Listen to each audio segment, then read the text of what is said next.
By 35, most players are starting to decline. This one might be entering his prime. This is Max Muncy.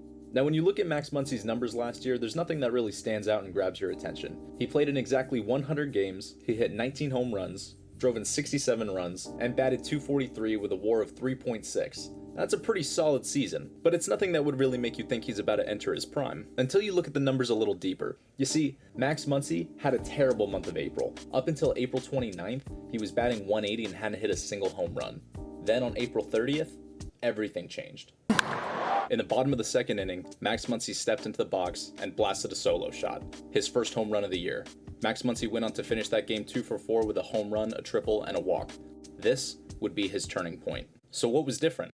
After talking with teammate Kiki Hernandez, Muncy decided to go to an eye doctor, where he was diagnosed with astigmatism and got prescribed glasses. This simple fix could be the secret sauce that Muncy had been missing his entire career. Over the next 2 months, Muncy looked like a completely different hitter, smashing 12 home runs across 158 at-bats, batting .291 with a .564 slug and a .982 OPS. But then just as Muncy was starting to really take off, disaster struck.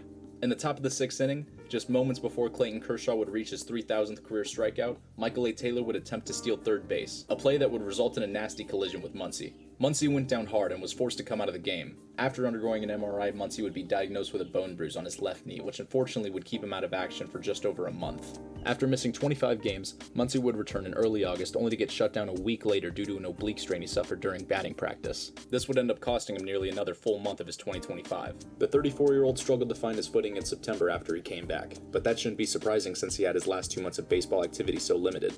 If you took away the 93 at-bats last year that Max Muncy took before he got his glasses on April 30th, you're left with 220 at-bats where he bat .270 and hit 19 home runs. If Max Muncy could put up that kind of production across 500 at-bats, he'd be on pace for a 43 home run season. And I think these numbers are actually sustainable for him. I'm always one to take spring training stats with a grain of salt, but he did bat .342 and hit 3 home runs in only 38 plate appearances. And so far in the regular season, he's had 3 walks and only 8 plate appearances. And even though that sample size is microscopic, it at least shows that he's been seeing the ball well. And he's always had raw power. He hit 35 home runs back-to-back in 2018 and 2019, then hit 36 home runs in 2021 and 36 home runs again in 2023. So it's definitely not outside of the realm of possibility to say that he could be a 40 to 45 home run guy if he could just stay healthy. And that really is the biggest key for him and a lot of other players, is he just has to stay on the field. He's actually never hit 500 at-bats in his career. The closest he ever came was 497 in 2021. But if he can manage to stay on the field and stay healthy, I really don't see a world where he doesn't hit at least 40 home runs. You take his raw power and then add on to the fact that he could actually see the ball now, and then throw on the fact he's inserted right into the heart of the most deadly lineup in all of baseball, this guy should be a shoo-in for 100 RBIs. I could even see a world where he gets 120, 130. If you're in a fantasy league and Max Muncy is somehow available, pick this guy up immediately. I promise you won't regret it.